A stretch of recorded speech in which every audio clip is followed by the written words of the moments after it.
¿Quieres entender qué es realmente la violencia obstétrica y por qué está tan institucionalizada?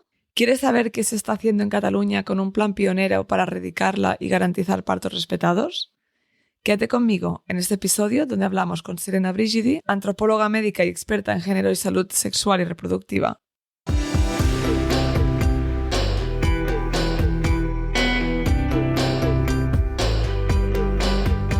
Soy Paula Ripoll, autora del libro Dar a luz con hipnoparto y fundadora de My Baby, My Birth. He ayudado a miles de mamás y sus acompañantes a tener una experiencia positiva y empoderada de parto, con nuestro curso de hipnoparto online y nuestra app gratuita ONA. Mi misión es que consigas tener tu mejor parto ganando conocimiento para entender tus opciones y con herramientas para vivir tu embarazo y parto desde la calma. Hola, bienvenidos al podcast Tu Mejor Parto. Soy Paula, tu anfitriona. Y antes de empezar con el episodio de hoy, quiero dar las gracias a Jules por patrocinar este episodio. Yo usé el carrito Jules Day con mis bebés y fue una maravilla. Cómodo, elegante y sobre todo práctico. Así que me parece una fantasía que esta marca nos acompañe ahora también aquí en el podcast. Escoger el cochecito de tu bebé hace mucha ilusión. Jules crea cochecitos pensando en la realidad de la crianza. Preciosa, sí, pero también caótica a veces. Por eso diseñan cochecitos que se adaptan a tu ritmo, para ayudarte a mantener el equilibrio y sentir que sí, tú puedes con esto. Tienen opciones para cada necesidad. El Jules Air 2, que es tan ligero y fácil de plegar que puedes hacerlo todo con una sola mano, que ya sabemos lo valiosa que es cada mano libre cuando tienes un bebé. El Jules Hoop 2, compacto y urbano, ideal si te gusta moverte por la ciudad sin renunciar al estilo. El Jules Day 5, que es personalizable y elegante. O el Jules Geo 3, resistente y perfecto para cualquier terreno o para familias con más de un peque. Y algo que me encanta es que todos sus productos están diseñados con un enfoque sostenible y funcional para acompañarte en este caos maravilloso que es criar. Así que si estás buscando un cochecito bonito, práctico y que te haga la vida un poco más fácil, échale un ojo a Jules. Dirígete a jules.com para darle un vistazo a todos los modelos que ofrecen y te dejo también el enlace en la descripción del episodio. Gracias Jules por apoyar este espacio y a todas las familias que están preparando su mejor parto y su mejor crianza. Antes de empezar con el episodio de hoy, te cuento dos cosas importantes para este otoño.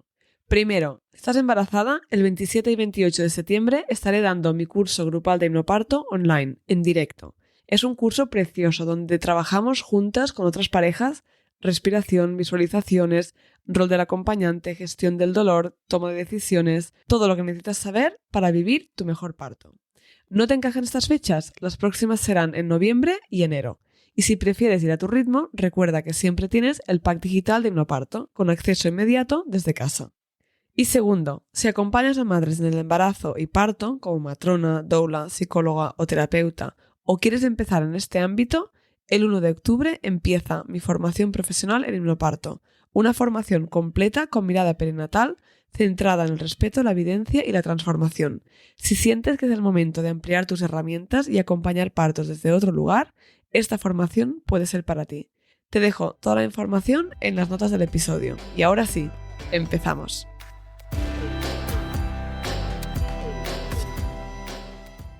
Hoy vamos a hablar de un tema fundamental, la violencia obstétrica. Es un tema vigente que nos toca de cerca y que ya hemos hablado en el podcast desde diferentes ángulos.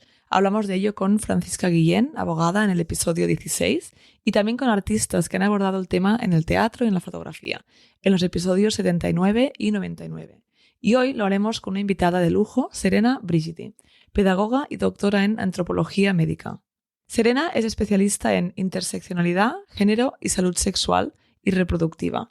Ha investigado a fondo la violencia gineco-obstétrica y lidera proyectos europeos e institucionales para erradicarla. Hoy queremos entender qué significa realmente, cómo nos afecta y qué se está haciendo también a nivel político e institucional para combatirla. Hola Serena, ¿qué tal? ¿Cómo estás? Hola, buenos días. Todo bien, gracias. Bueno, Serena, seguramente muchas oyentas han oído hablar del término de violencia obstétrica, pero no siempre está tan claro qué significan. Entonces, dinos, ¿cómo defines tú la violencia obstétrica y qué es la diferencia de hablar solo de malas prácticas o de trato irrespetuoso? Esta pregunta es fundamental tanto para las las mujeres como para profesionales, pero también para nosotras, es decir, para personas que estudian la violencia ginecobstétrica o la violencia obstétrica desde otra perspectiva, ¿no? Desde una perspectiva más cultural, social. Por lo tanto, este es el primer punto, ¿no? El primer punto de confusión, de dudas, de qué está pasando. Por ejemplo, hemos tenido un caso que trabajamos, entro directamente en los ejemplos, ¿sí? Un caso que trabajamos donde una profesional de la salud sexual y reproductiva había sido borde con una mujer. Le había dado una respuesta muy seca, muy borde, de mala educación, ¿sí? Evidentemente, sin la voluntad de justificar, ¿vale? Porque ella misma también reconoció el hecho que había dado una respuesta borde, pero esta no es violencia obstétrica, ¿no? Esta es un acto de mala educación, ¿no? Puntual, una forma puntual, que no debería cumplirse, por supuesto, ¿no? Pero mi tentativa es poderlo trabajar desde la complejidad, que es un discurso muy típico de la antropología. Entonces, trabajando desde la complejidad, tenemos que pensar a distintas estructuras para definir y explicar qué es la violencia obstétrica. Y uno de los primeros elementos también es recordar que las profesionales están dentro de un contexto laboral, ¿sí? Que son personas. Entonces, claro, como a mí me pasa cuando voy al correo que a veces me dan una respuesta a borde o me tratan fatal o no me miran los ojos cuando estoy haciendo cualquier trámite administrativo, esto también puede ocurrir dentro de un ámbito sanitario. Lo cual, pues, no se justifica, ¿no? Porque la mala educación para mí jamás tiene una justificación, pero no es violencia, ¿sí? No es violencia. Entonces, la violencia dentro del ámbito sexual y reproductivo, ¿no? Es algo repetido, es algo que asumimos como una praxis que normalmente así se hace. Y lo voy justificando a partir de formas de retroalimentación que proceden de la formación biomédica, de lo que me enseñaron.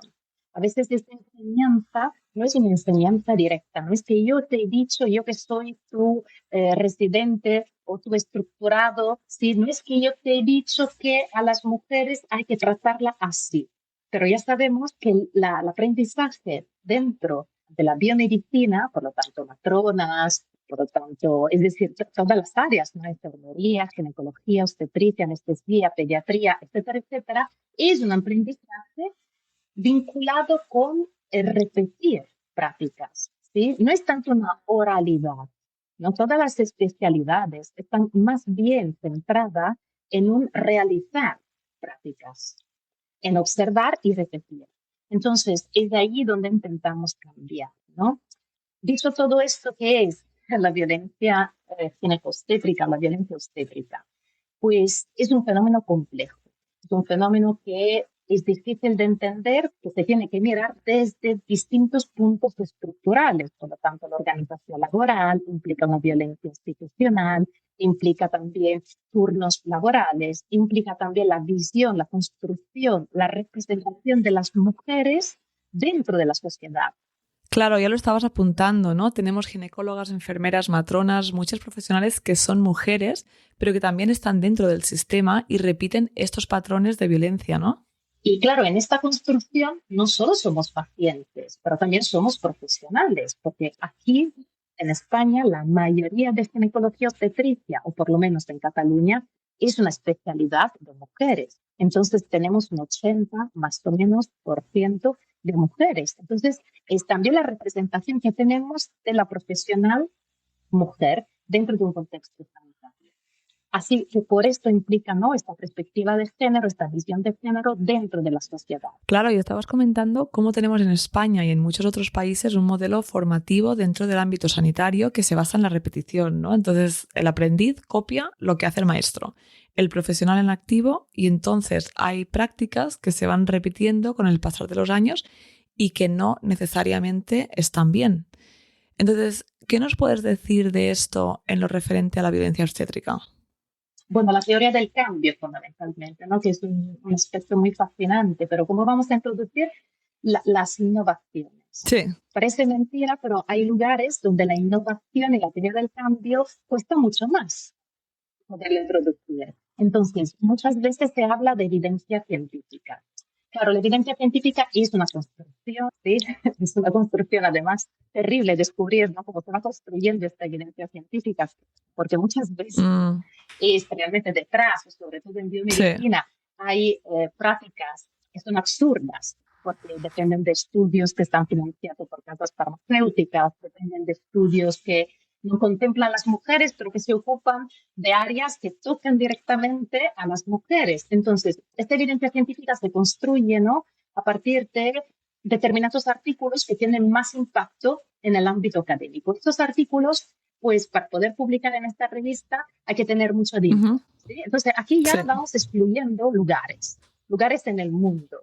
Y esto tiene que ver, lo comento porque esto tiene que ver con lo que nosotras definimos como una violencia epistémica, ¿no? En este sentido, la violencia obstétrica tiene que ver con la violencia epistémica por Claro. dos cuestiones fundamentales. La primera, porque hay un sesgo de quién puede hablar. De quién puede hablar Ujú, depende del área sí. geográfica, depende del privilegio económico y del peso de su voz, ¿sí? Entonces, Serena Brigidi no puede hablar en determinados ámbitos ginecológico obstétrico porque es una pedagoga, porque es una Ujú, antropóloga médica, sí, porque procede de un departamento que no es un departamento prestigioso, que no tiene mucho dinero, ¿no? Porque estamos dentro de una construcción europea también sí. ética de hacer ciencia. Y tiene mucho más peso alguien que procede de Estados Unidos, que tiene otras formas con la cual puede hablar. Y el otro tema de la violencia epistémica es, claro, que las voces de las personas subalternas o las minorías, en este caso es absurdo, pero serían las mujeres, pues tienen muy poco peso. Sí. Y llevamos muchos años, pero muchos años, ¿sí?, donde las mujeres no han Mm, intervenido en esta salud sexual y reproductiva, ¿no? ya, es que la historia la cuentan los hombres, ¿no? Y las experiencias de las mujeres, pues no están. Bueno, es que sigue pasando. Hay formaciones de preparación al parto que te explican lo que van a hacer los profesionales, por ejemplo, y no cómo te vas a sentir tú o qué puedes hacer para estar cómoda, por ponerte un ejemplo de lo que más conozco yo, ¿no? Sí, porque las mujeres poco hemos tenido peso, pero las mujeres como persona, como sujeto que vive la experiencia, que vive la experiencia de un aborto, de un dolor menstrual, de una endometriosis, de una contracción, de una lactancia materna, ¿no? Entonces, esta voz es la voz experienciada, ¿sí?, Claro. de mi vida, tiene muy poco peso dentro del sistema biomédico. Tengo que decir que hay diferencias importantes entre países. Por Mm, ejemplo, yo acabo de volver de Italia, donde he realizado una estancia de investigación de 2 meses y medio, y claro, me he dado cuenta que todavía es el profesor, ¿sí?, que sería el médico, que me explica, ¿sí?, lo que yo tengo, ¿vale? Es decir, un hombre que me sí. explica qué es un dolor menstrual, un hombre que me explica qué es esto, ¿sí? Yo creo que aquí en Cataluña esto lo hemos perdido, ¿vale? Bastante, pero Wow. sí que es una herencia, ¿vale? Que cada una de nosotras, ¿no?, que en nuestra vida se ha encontrado alguien que nos dijo lo que tenía que hacer o lo que tenía que sentir, ¿sí? Bueno, el famoso libro, ¿no? Los hombres me explican cosas, ¿no? Los hombres me explican cosas sobre mi cuerpo, mi dolor, mi sensación, mi placer, ¿no? Etcétera, etcétera. Entonces, esta es la parte de la violencia epistémica que tiene que ver con la violencia obstétrica, ¿no? Es la Mm, exclusión de determinadas áreas geográficas donde también hay una sabiduría tradicional de parteras, ¿no?, de personas que acompañaron los partos, una tradición también de experiencias, ¿no?, de vivencias, de poder estar allí, ¿no?, lo empírico de estar, ¿no?, de observar, ¿no?, este conocimiento no se contempla. Creo que tenemos ya un contexto que nos has dado muy bueno de cómo la violencia obstétrica es algo sistémico y cómo es consecuencia de la anulación de la experiencia de las mujeres en la sociedad. Pero me gustaría saber, en términos más concretos actuales, a nivel legal, incluso qué se engloba dentro de este término o qué tipos de violencia podemos encontrar. Si nos lo puedes aclarar un poco. La violencia obstétrica definimos como un fenómeno complejo, pues como una violencia que tiene que ver con la violencia machista, ¿no? Las características de la ley catalana, que hay toda esta complejidad, ¿no? La ley catalana 17-2020 de la violencia machista incluye también la violencia obstétrica, pero incluye, ¿no? Toda una diversidad de sujetos. Ahora yo, por ejemplo, estoy hablando de mujeres, pero, por ejemplo, la ley catalana habla también de personas que se definen como mujeres, ¿no? Y, y las niñas también me parece algo fundamental, porque nos olvidamos siempre que también hay niñas que tienen problemas ginecológicos, ¿vale? Entonces, claro, se Claro. incluye también las niñas, las adolescentes. Y hay tres ámbitos para mí donde se observa la violencia ginecológico-obstétrica. El primero es el ámbito físico, que es el ámbito más conocido y, como siempre, como cualquier violencia, es el más reconocido porque hay una lesión física, ¿sí? Como siempre, la lesión física es una lesión que luego desaparece, ¿sí? Deja una secuela, pero desaparece. Por lo tanto, Sí. también en términos luego legales, a veces resulta difícil demostrarla. Pero bueno, hay una consecuencia física, ¿no? Que puede ser una episiotomía, una maniobra de Kresteyer, que pueden ser la ruptura, ¿no? De las bolsas, etc. Es decir, hay una intervención física. Y luego hay un ámbito que, como cualquier violencia, ya resulta muy complicado poderlo señalar y evidenciar, que es el ámbito emotivo-psicológico.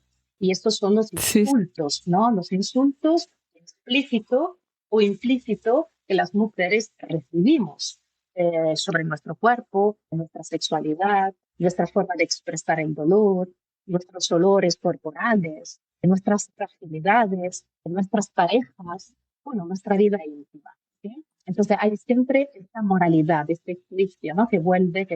Y hay otro ámbito, ¿no? Que es el ámbito espiritual.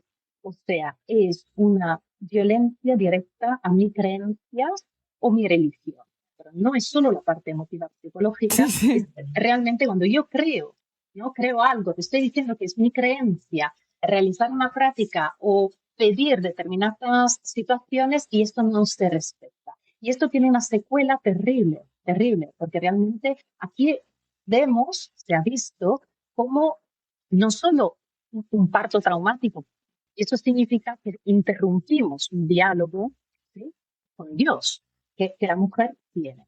Y además conlleva también dificultades a la hora de volver dentro de una comunidad de pertenencia. Sí. ¿Sí? No es solo un momento, es toda tu vida. Es decir, es un trauma, es una secuela que a lo largo de toda tu vida, físicamente, emotivamente, espiritualmente, pues vuelve. Uf, Serena, pone los pelos de punta todas las implicaciones y, como dices, la violencia física es en el que más se ven las consecuencias, ¿no? Pero no solo eso. ¿Cómo puede afectar casos que conozcas, por ejemplo, para que las oyentas se puedan hacer una idea de eso que es menos visible, pero que determina? Claro, determinando consecuencias importantes en la mayoría de ámbitos de tu vida, ¿sí? Como la sexualidad, como por ejemplo la posibilidad de salir de casa, claro, las secuelas físicas, son secuelas también, ¿no? Que implican, por ejemplo, que yo tengo que controlar los lavabos, salgo de casa porque tengo que controlar dónde están los lavabos y tengo que calcular, ¿sí? Si aguanto esta media Sí, hora de transporte, porque tengo una consecuencia física, ¿sí? Impacta completamente tu vida. Es decir, claro, ya no puedo volver a trabajar. Yo he entrevistado muchas mujeres, ¿no? Que te comentan, claro, no solo mi sexualidad, no solo mi posición corporal ha cambiado, pero también he tenido que cambiar de trabajo, ¿sí? Porque yo no puedo salir de casa. Y tengo 30 años. No es que, perdonar la expresión, pero no es que mearse encima sea bonito a los 60 o menos grave a los 80 años, ¿sí? Pero evidentemente a 30 años tú estás en el pleno de una vida laboral, ¿sí? Además que es familiar, personal, etcétera. Esto hay que considerarlo. Es decir, que estamos hablando de consecuencias que afectan directamente toda la calidad de vida de las mujeres y de las personas que están a su alrededor. Porque crecer con una mamá, ¿sí? Que no puede salir de casa, tiene un impacto. Claro, es decir, impacta a las amistades, a la familia, esto impacta, ¿sí? ¿Quién se hace cargo de toda ella? claro. Impacta a los hijos, impacta al marido. Sí, sí. Mm. Sí, sí, wow, has dicho muchísimas cosas interesantes, ¿no? Pero volviendo al tema de la evidencia científica, simplemente que estoy súper de acuerdo con lo que dices y que es curioso, ¿no? Porque a veces también me parece que se tienen que hacer estudios para demostrar algo que es fisiológico, que sería lo natural que pasaría, y tienen que hacer muchos estudios para demostrar que el piel con piel es bueno, ¿no? Y es en plan, pero no deberíamos hacer estudios al revés para poder separar a los bebés. Pero bueno, Ya. eso sí, es un tema, pero es algo a tener en cuenta, ¿no? Que la evidencia científica está muy bien, tenerla en cuenta, pero también aplicar la lógica, ¿no? Y decir, oye, si este estudio viene de Estados Unidos, pero solo había 20 mujeres, se ha hecho en un hospital donde había muchas intervenciones, bueno, pues a lo mejor tomar los resultados sin pinzas, ¿no? O ver quién lo está financiando. Importante ver qué hay detrás de estos estudios y siempre tener una visión crítica y comparar, ¿no? O comparar con otra información veraz. Ahí hay un paso más, porque realmente, es decir, yo tengo evidencia científica de muchas cuestiones, ¿sí? Del piel con piel, de muchas cuestiones también, es decir, del impacto a por vida de un parto fisiológico, ¿sí? En el cerebro del Sí, bebé, en el cerebro de la madre, a por vida, es decir, esto yo lo tengo, ¿sí? El tema realmente es la teoría del cambio. Preguntarnos el por qué, a pesar de tener toda esta ¿por qué no se hace? información, Sí, no conseguimos cambiar, es decir, cambiar una institución. Y este es un tema, ¿no? donde trabajamos mucho, porque realmente lo que estamos viendo, repito, con diferencias importantes entre contextos geográficos, pero lo que estamos viendo que el profesional en sí, pues va adoptando, va cambiando, sí, por cuestiones personales, ¿no? Es decir, hay un acercamiento al claro. feminismo o son feministas, es decir, hay un cambio, ¿sí? En esto hay un cambio, por lo tanto hay una voluntad o en la relación con la paciente, con las mujeres, hay un cambio, se observa un cambio en esto. El problema Mm, es la estructura, ¿sí? Porque no son uno, dos o cinco profesionales. El problema es una estructura que es una estructura jerárquica completamente vertical, donde quien está al mando, pues no tienen ni idea, no les interesa la salud de las mujeres en un claro. parto, por ejemplo, ¿no? Entonces, ¿cómo llegamos a la parte de la gerencia? ¿Cómo llegamos a la parte de personal administrativo? Es decir, en esta complejidad que es una estructura, un sistema sanitario. Eh, Tú hablas mucho en tus estudios, en tus artículos, que la violencia obstétrica es una violencia de derechos humanos y una forma de Sí. violencia de género, que ya lo has comentado. ¿Y por qué es tan importante nombrarla como tal y no suavizar el lenguaje? ¿No? Porque yo he oído a ginecólogos, obstetras, bueno, incluso la SEGO, ¿no? Que no admite este término y lo suaviza y no justifica, pero no lo acepta. Entonces, ¿por qué es tan importante nombrarlo? Te contesto con una frase hecha por el feminismo, ¿no? Lo que no se nombra no existe, Mm, para poder evidenciar las secuelas y las consecuencias. Vuelvo a repetir, muchas personas dicen, bueno, pero es simplemente, no sé, son 2 horas o 15 horas de tu vida, ¿no? Un parto. No, no. no son 15 horas, no son 2 días, ¿sí? Es realmente la consecuencia a largo plazo en mi cabeza, ¿sí? Es decir, a nivel cognitivo, a nivel cerebral, cómo cambia, se modifica mi cerebro, ¿sí? Cómo cambia mi estado emotivo, cómo cambia mi físico. El mío, de consecuencia también lo de el hijo, la hija parido, y de los hijos e hijas que ya estaban, Ujú. porque yo ya no soy la misma. Mi relación de pareja, mi relación familiar. Es decir, hablar de derechos humanos es poner la violencia machista, la violencia ginecobstétrica dentro de un contexto que también genera una secuela a la colectividad. Porque no es lo mismo tener personas que harán y que se harán la ciudadanía el día de mañana nacido con un parto amoroso, cariñoso, ¿sí? Mm, Que personas que han vivido un parto violento. Esto tiene consecuencias, consecuencias colectivas, sociales, y por esto es una violación constante de los derechos fundamentales. Esto es un discurso difícil de entender, pero realmente si pensamos a las consecuencias de la violencia, no son solo sobre la persona, el sujeto que recibe la violencia. claro. Las consecuencias son sobre la sociedad. Sí, sí. ¿Y por qué hay tanta resistencia? ¿Por qué hay obstetras que no quieren aceptarlo? Sí, les cuesta tanto, ¿no?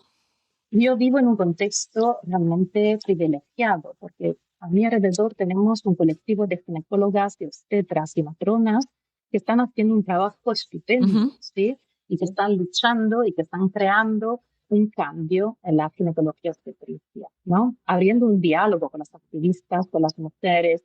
Esto es una realidad privilegiada. Entonces, ¿por qué hay personas que siguen percibiendo resistencias o incluso rechazan todo esto? Bueno, porque asumo la responsabilidad. Hemos explicado mal probablemente el concepto de violencia ginecostétrica. Se han sentido directamente responsables. Y es un término complejo, es un fenómeno complejo, no es un sujeto. Otra vez, lo tenemos que poner también dentro de lo colectivo. Si lo ponemos en lo colectivo, claro, ahí podemos hacer una intervención, ¿sí? Porque no es una persona. Si fuera una persona, el problema de la violencia, ¿sí? Pues eliminamos a la persona, sí, alejamos a la persona y entonces ya no tenemos violencia. Yo creo que las resistencias proceden porque se sienten atacados directamente en su elección, en su forma de ser, ¿no? Claro. Teniendo en cuenta también que las profesiones sanitarias son profesiones muy duras, muy duras. Sí. Son muchos años de estudios, muchos. Actualmente en Cataluña, pero en general esto en el Estado español, hay poco reconocimiento, tanto social como económico. Ahora mismo, un profesional de la salud no gana mucho, ¿sí? No hay una diferencia y trabaja realmente muchas horas con niveles de responsabilidades, sí, con turnos muy importantes. A veces nos olvidamos. Hemos destruido este mito del médico, ¿sí? El masculino, ¿sí? Que realmente gana mucho dinero y tiene muchos privilegios. Son personas que están trabajando mucho con niveles de responsabilidad, con una crisis profunda de un sistema sanitario, que esto afecta.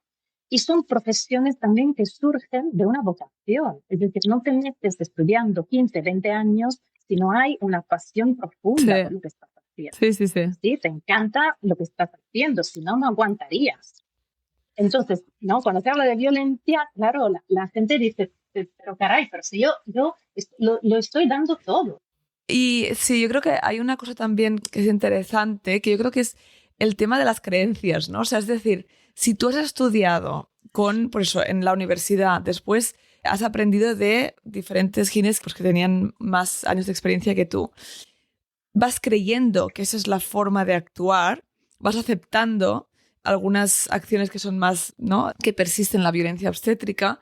Y yo siempre lo digo también, ¿no? Yo no creo que sí que hay malas personas en este mundo, pero muchas personas que a lo mejor sí que hacen violencia obstétrica dentro de este mundo, dentro de ese sistema, no lo hacen con mala intención, ¿no? A veces simplemente a lo mejor lo hacen por evitar un riesgo que en sus ojos es, no, tenemos que inducirte o tenemos que hacer esta intervención porque es lo más seguro, ¿no? Y entonces prevalece la seguridad máxima de vida o muerte a las consecuencias que puede tener en la vida de la madre, aunque hablamos de un riesgo muy pequeño, en sus ojos se ponen responsables de lo que puede pasar si no se actúa y esa responsabilidad tiene un peso muy grande, yo lo entiendo, ¿no? Que lo que decías tú, que, no sé, hay muchos trabajos que, mira, la cagas y, bueno, mira, pues he roto un vaso, ¿no? Si eres camarero, mira, pues una persona no está contenta, pero hay trabajos como en la medicina que las consecuencias son muy graves, ¿no? Entonces la responsabilidad es enorme. Claro, también mi trabajo. Es decir, el otro día me equivoqué, cerré las actas, no puse una nota, pues no ha muerto nadie, ¿sí? Es decir, he hecho una esmena, ¿sí? Exacto. Y ya está, ¿sabes? Hay una cuestión de la intencionalidad. Tenemos que pensar que la violencia es intencional. Es decir, tenemos que ser conscientes que somos sujetos violentos. Hay situaciones donde nos transformamos, ¿sí? Y somos personas violentas, ¿sí? Todas hemos perdido los estribos, ¿sí? Con nuestros hijos e hijas, ¿sí? Es evidente que yo no quiero ser violenta con ellas o con ellos, pero es verdad que he gritado. La situación a veces te sobrepasa, sí. Es verdad que he actuado de una forma que no me ha gustado y que enseño a no ser, ¿sí? Es verdad que también conduciendo en el coche he tenido comportamientos violentos hacia otras personas. Es verdad que a veces no me he parado o sigo sin pararme en un paso de cebra, por ejemplo. No sé, es decir, ¿soy inconsciente? No, soy consciente. Es decir, es intencional. Y me lo justifico porque tengo prisa, porque me enfadé mucho, porque he tenido un mal día, ¿vale? Etcétera, etcétera, etcétera. Lo que quiero decir que hay una diferencia, ¿sí? Es que yo voy emulando constantemente, voy emulando dentro de un sistema biomédico lo que me enseñaron, repito, me enseñaron Claro, y repito. Pero hay un momento donde, pues yo te pongo enfrente a una realidad. Entonces, si tú sigues, claro. es intencional. Es evidente que hay una responsabilidad, ¿sí?, colectiva, Ujú. una responsabilidad de un sistema político, institucional y educacional, ¿vale?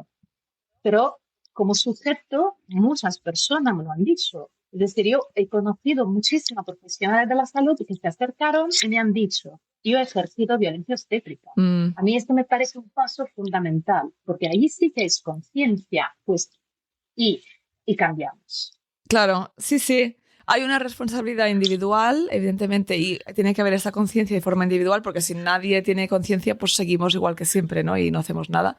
Pero lo que dices, que no es culpa de la persona concreta, sino que es una institución. Y sí, y el cambio tiene que venir de abajo y de arriba, ¿no? A veces siempre tiene que Totalmente. venir de los dos lados, porque yo conozco también, ¿no? Personas, tanto gines como matronas, que, bueno, se han revelado, ¿no? Y que han intentado hacer cambio y tal, pero es muy Sí. difícil de forma individual este cambio cuando hay un colectivo y unos protocolos y unas formas de actuar que no te apoyan. Otra cosa que quería, para ir así un poco más en detalle, para las personas que no quede claro, pero ¿cuáles son las formas más comunes de violencia obstétrica que son como más, bueno, visibles o invisibles, pero que están como más normalizadas, ¿no? Porque para mí es eso, que hay cosas que están como aceptadas, normalizadas, se hace así. O tenemos que inducir, porque Sí, pues aquí si no, no te continuamos ninguna visita, ¿no? Si no induces antes de la semana 41, pues estás a tu riesgo, ¿no? O sea, hay formas de actuar que están como muy aceptadas, que las mujeres aceptan, porque la forma como se les habla, pues parece que es o lo tomas o lo dejas, ¿no? Que no hay opciones y que dentro del personal sanitario, de la forma de actuar también, ¿no? Es como, hombre, no vamos a pasarnos de la semana 41 o no vamos a no hacer esto, ¿no? Es como que estás sí. pidiendo aquí algo muy extraño.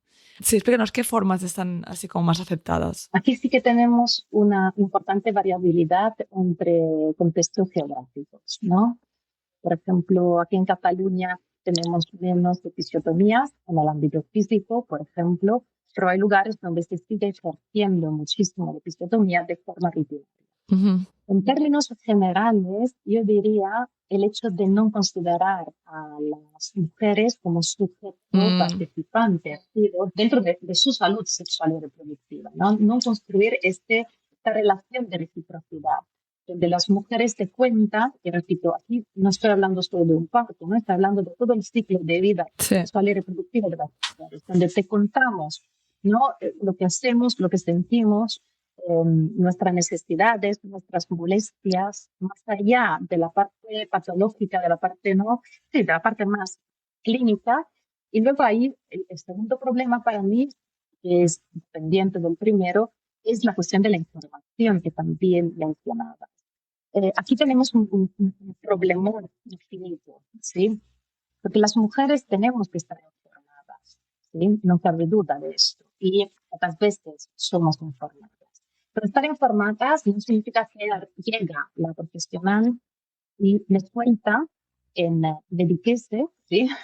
Eh, en otro idioma, ¿vale? sí. Que yo no entiendo porque no soy profesional de la salud, las consecuencias, lo que tengo, etcétera, etcétera. Y esto me lo cuenta en, no sé, 50 segundos de palabras que no entiendo, que no sé. Esta no es información. Mm, Entonces hay que transmitir la información en el idioma materno de la persona y también adaptarla a su nivel, a su capacidad.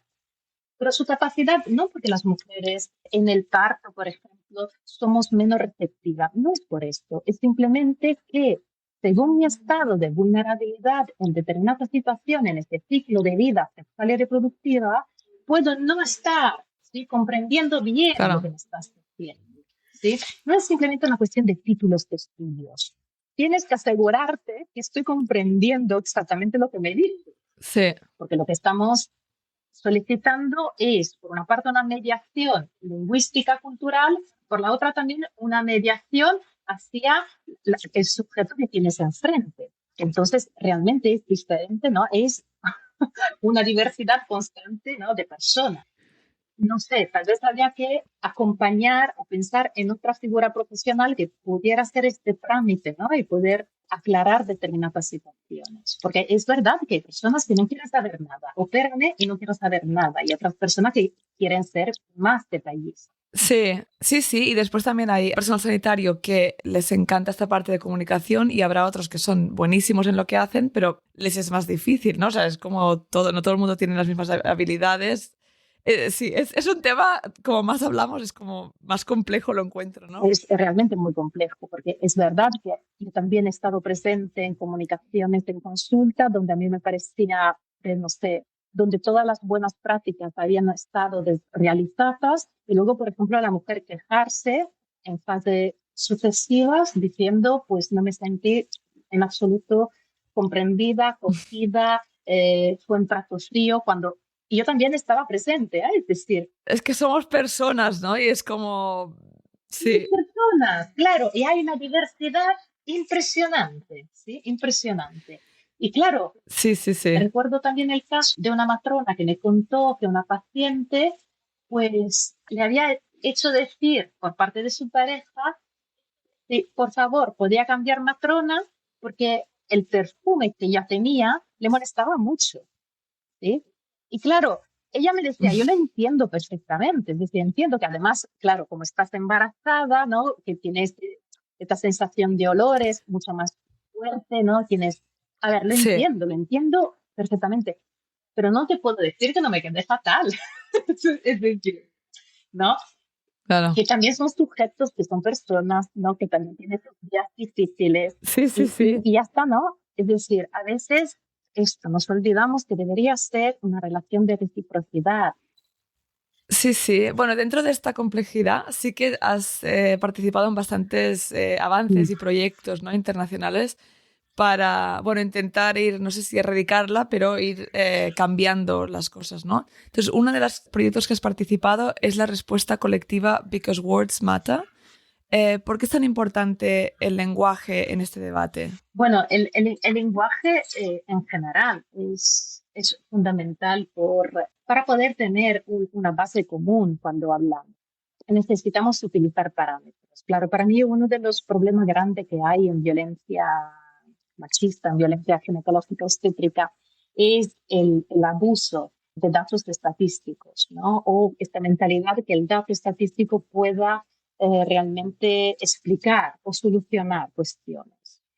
Y esto para mí también hace parte un poco de esta forma de erradicar o revolucionar o cambiar el paradigma, ¿no? Para introducir un discurso cualitativo. Porque la mayoría de veces, en términos de violencia machista, es muy difícil cuantificar. Y es una pena que la sociedad y que las operadoras, tanto en salud como en otras áreas, todavía seguimos utilizando la parte, ¿no? De los números. Los números se manipulan con mucha Sí, facilidad. ¿Sí? Un 60% es mucho y poco. sí. Algo que siempre digo yo, pero a veces dicen, es que el riesgo dobla. Ya, pero es que este no me da ninguna información, ¿no? Claro, no me da ninguna información. Entonces, claro, ¿no? Pensamos, por ejemplo, claro, tú antes mencionaba la construcción, ¿no? Del riesgo, del concepto de riesgo. Claro, es decir, una mujer a los 40, ¿sí? Es vieja. Pues sí, pero hay mucha más complejidad. Puede haber todavía personas que a los 40 efectivamente son viejas, pero ¿vieja para qué? Mm, ¿Sí? Por eso digo que el discurso cualitativo es un discurso fundamental para poder explicar fenómenos socioculturales. sí. ¿Sí? Entonces, aplicar la estadística o la bioestadística dentro de un discurso que es cultural, perdemos la complejidad, banalizamos el discurso. Y para mí esto es algo muy importante, pero es muy difícil, ¿sí? Es muy difícil porque el número impacta a todo el mundo. Y Claro. claro, es verdad que también hay una estadística feminista, ¿no? Pero la estadística feminista, que aportaría muchas más informaciones, muy pocas veces se utiliza. Sí. Entonces, es un cambio, ¿no? de un lenguaje científico fundamentalmente, ¿no? De una capacidad de recoger. Soy consciente del hecho que las personas, la sociedad, la ciudadanía, no se va a leer un relato entero de una mujer. Pero en el momento en lo que, por ejemplo, yo empiezo siempre para poder, ¿no? Es decir, nos meamos encima, ahí captas la atención, porque es verdad que las mujeres nos meamos encima. Sí, sí, sí. ¿Sí? Es una realidad, es una realidad. Y los hombres también. Claro, sí, Es sí. decir, entonces ahí, pues, ¿no? Vamos captando. Y no es un número. A mí no me interesa saber a cuántas mujeres le pasa esto. No me interesa, pero incluso no me interesa desde un punto de vista científico. A mí lo que me interesa es el relato, es decir, es entender cómo afecta su calidad de vida. Sí, sí, sí. Y de la voz de las mujeres, ¿no? Que al final es lo que decías tú, que como un ejemplo, pero a veces entre hermanos, ¿no? A veces uno hace otra cosa al otro y dice, pero si no le he hecho nada. Bueno, pero él siente que sí le has hecho, ¿no? Entonces vamos a ver, es como Ya, claro. cómo se siente la otra persona importa, ¿no? Y aunque tú pienses que no has hecho nada malo, ¿por qué se siente así la otra persona? ¿No? Vamos a ver, algo ha pasado, ¿no? Que tú no tiene que ser la culpa del otro, pero alguna cosa ha pasado entre medias que la otra persona no se siente bien o no siente que has actuado de la mejor forma. Entonces, Claro. sí, aquí hay toda esa complejidad de las conversaciones, ¿no? Que podría ser entre una De las parte y la... conversaciones, ¿no? Sí, De la comunicación no violenta también, ¿no? El uso, por ejemplo, de palabras como siempre. Es que siempre me ha hecho esto. sí, y la forma, porque a veces, de las dos formas, por un lado, hay gente, ¿no? Como lo has dicho antes, pero hay gines que a lo mejor, o bueno, cualquier persona, ¿eh? Pero hablando de obstetras, que a lo mejor son más secos, pero lo que te están diciendo, el mensaje está bien. Y después hay otros que lo contrario, a lo mejor te lo dicen con una sonrisa, te hablan súper bien, pero lo que están diciendo en realidad hay violencia detrás, ¿no? Lo que pasa es que te lo ponen con una sonrisa, con una buena cara y se tapa más, ¿no? Porque entonces muchas mujeres dicen, no, me hicieron todo esto, pero eran tan amables y Claro, a veces esto cuesta claro. más de... Completamente de reconocer, pero es por esto digo, ¿no? Es violencia machista. Estamos dentro de una realidad empreñada de violencia machista. Reconocer todo es muy difícil, ¿no? Hay muchas capas, sí, sí, totalmente. Bueno, Serena, y cuéntanos, ¿qué otros proyectos pues has estado involucrada y qué cambios nos aportan? Llevamos un par de años con el proyecto IPO y es de este proyecto a partir del cual vamos de estancias de investigación. Cada año somos un grupo de más de 44 investigadoras en Europa y en Uruguay, Costa Rica, Argentina. Este proyecto es para establecer buenas prácticas y poder justamente erradicar formas de violencia obstétrica, sobre todo la parte del parto y en el puerperio. También un par de proyectos ministeriales y un par de proyectos INDOVIC de la Generalitat de Cataluña para introducir la perspectiva de género de las facultades de ciencia de la salud, de medicina.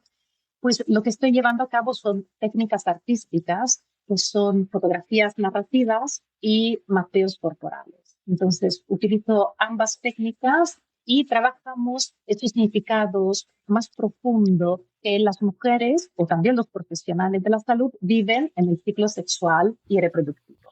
Y hacemos también expos con todo este material, ¿no? Y claro, cuando recojo estos relatos o utilizo esta arte, ¿no? Es una preocupación, ¿cómo voy a sensibilizar y trasladar a un público distinto, que pueden ser también infancia, que pueden ser adolescentes o personas adultas, personas que no son del sector, este horror, ¿sí? Entonces, el arte allí me ayuda, ¿no? Me ayuda a poder introducir determinados temas para que no sea una tortura para quien lo está viendo. Y para mí también eso es importante, es decir, yo no te hablo de violencia Claro. utilizando la violencia, porque si no sería un horror, literalmente. Claro, no queremos traumatizar a todo el mundo, ¿no? Claro, Tampoco. claro, pero sí que es importante hablarlo, ¿no? Sí que es importante ponerlo, ¿no? Claro. Ponerlo en una agenda, ¿no? Y Serena, cuéntanos, hay otro proyecto que es el Plan en Cataluña que me pareció súper interesante. El plan de abordaje de la violencia obstétrica y de vulneración de los derechos sexuales y reproductivos. ¿Por qué era necesario un plan institucional como este? ¿Y qué es un poco exactamente? A ver, como comentaba antes, la realidad catalana es una realidad privilegiada sobre muchos puntos de Sí. vista, ¿no? Y uno de estos ha sido compromiso político y profesional hacia la violencia obstétrica. Entonces, de forma muy rápida, ¿no? Voy mencionando el hecho que la Sociedad Catalana de Obstetricia y Ginecología tiene un grupo de trabajo en violencia obstétrica, lo cual, ¿no? Antes estabas mencionando la SEGO, ya, es decir, se entiende, ¿no? La posición es distinta. Es un grupo de trabajo dentro de la Academia de Ciencias Médicas, reconocido, por lo tanto, que actúan constantemente desarrollando protocolos, desarrollando proyectos. Ahora, por ejemplo, estamos en un proyecto de fotografías, ¿no? De sensibilización a lo bonito que es parir, por ejemplo, ¿no? Y a la implicación que tiene un parto, pero tiene, por ejemplo, línea guía, etcétera, etcétera. Por otra parte, ¿no? Tenemos este grupo entre el departamento de Salud y el Departamento de Feminismo, un grupo de trabajo vinculado a la violencia obstétrica, donde se evidencia este compromiso político, ¿no? La Ley 17-2020, que ha sido la modificación de la Ley 8 del 2008, pues ha incluido por primera vez en Europa la violencia obstétrica. Entonces, haberlo incluido, ¿no? Dentro de una ley, ha Vale. sido el primer país, Cataluña, ¿no? Que tiene una ley en Europa.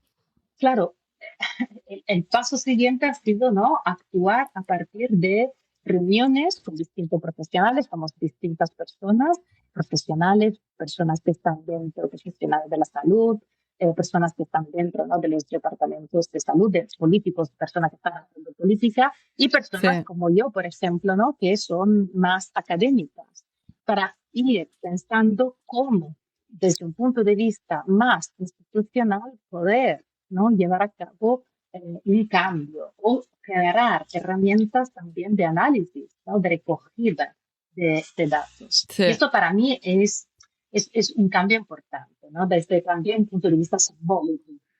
Es clave.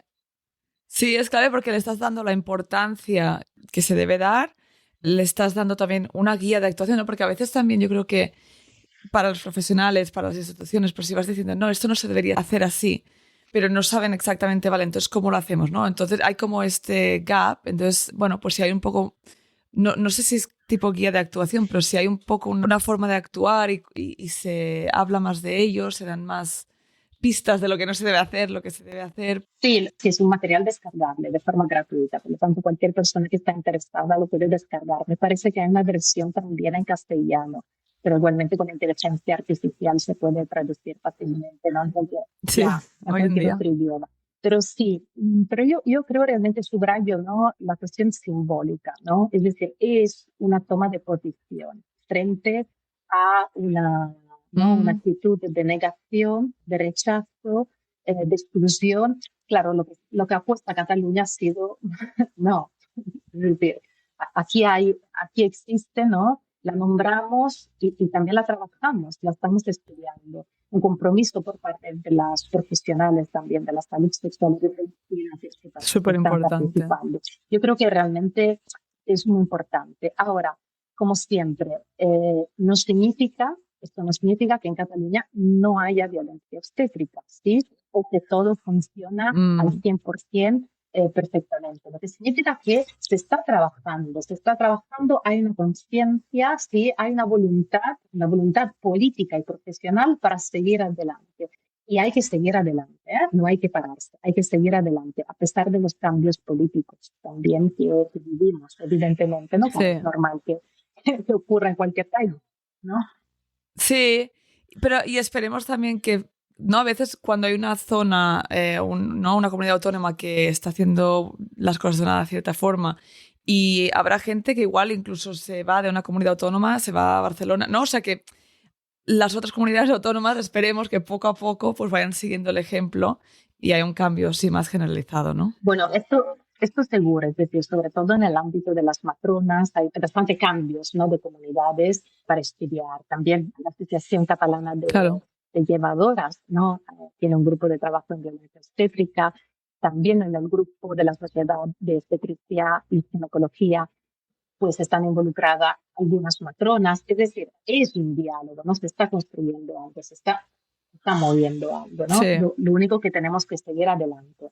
Porque muchas veces, claro, el problema de cuando pasa, ¿no? La política, ¿no? Cuando pasa a la institución, se pierde el movimiento social, ¿no? Se pierde un poco la voz Sí.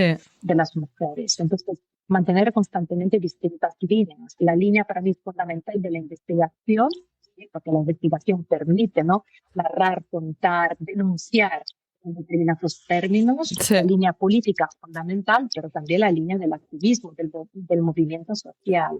Entonces es un diálogo constante entre estas tres partes para poder cambiar una realidad. Totalmente. Y en el campo de la academia tenemos problemas a veces para poder dirigir o promover trabajos sobre violencia obstétrica, sobre todo, no sé, un trabajo de fin de grado en enfermería o en medicina. Claro, todavía llama la atención, hay como un pequeño rechazo, ¿no? Entonces, bueno, son los ambientes donde se tiene que cambiar. Por ejemplo, que la especialidad de ginecología obstetricia aquí en Cataluña, goza con un seminario de violencia obstétrica, ¿sí? Lo cual, esto me parece muy novedoso. Lo imparto yo. Sí, sí, Es verdad sí. que es 1 hora, ¿sí? En 4 años, ¿sí? Es poco, sí. Bueno, pero es un paso, ¿no? Y lo que decías tú, que a veces ya es el símbolo también, Sí, ¿no? De lo sí. que significa. Aparte del impacto, evidentemente, pero poco a poco. Serena, para ir terminando, si pudieras imaginar un sistema de atención al embarazo y parto completamente libre de violencia obstétrica, ¿cómo lo describirías? Pues justamente durante la estancia, esta última, he visitado un centro de atención a la mujer que se llama Centro de la Donna, del Bambino, del Adolescente, es decir, Centro de la Mujer, de la Infancia y del Adolescente en Gorizia. Gorizia es una ciudad que está al confín con Eslovenia. Tiene una historia, bueno, muy importante por Italia, una ciudad muy pequeña. Es un proyecto fronterizo, ¿vale? Porque contemplaba la comunidad eslovena. La comunidad eslovena es una comunidad completamente distinta de la italiana. Es decir, aquí no estamos hablando de un acercamiento cultural como puede ser Italia, Francia y España, ¿no? Estamos hablando de realmente un idioma que no se entiende, no sé, Sí. ¿sí? Bueno, totalmente distinto. Y bueno, en este proyecto realmente falta la parte de atención al parto, porque todavía las mujeres no pueden parir allí, pero es una atención integral, literalmente, desde las niñas hasta las mujeres que se hacen controles en menopausia, etcétera, etcétera. Entonces, para mí este es un ejemplo, muy buen ejemplo, ¿no? De un centro reservado literalmente a la salud sexual y reproductiva, este ciclo. Pensando también en la infancia, hay una piscina muy grande donde se realizan cursos tanto pre y pues posparto, pero el posparto es un posparto largo, es decir, van niños y niñas ya bastante grandes, ¿no? Para poder desarrollar movimientos. Y es gratuito, completamente gratuito. En una realidad italiana donde la mayoría de cosas no son gratuitas, ¿sí? Donde se paga el sistema sanitario diferente, por ejemplo, de Cataluña, se paga directamente. Esto para mí, por ejemplo, sería ya un muy buen ejemplo. Para mí es fundamental poder incluir las voces de las personas trabajadoras, ¿sí? Entonces las personas profesionales de la salud sexual y reproductiva, porque tienen muchas ideas.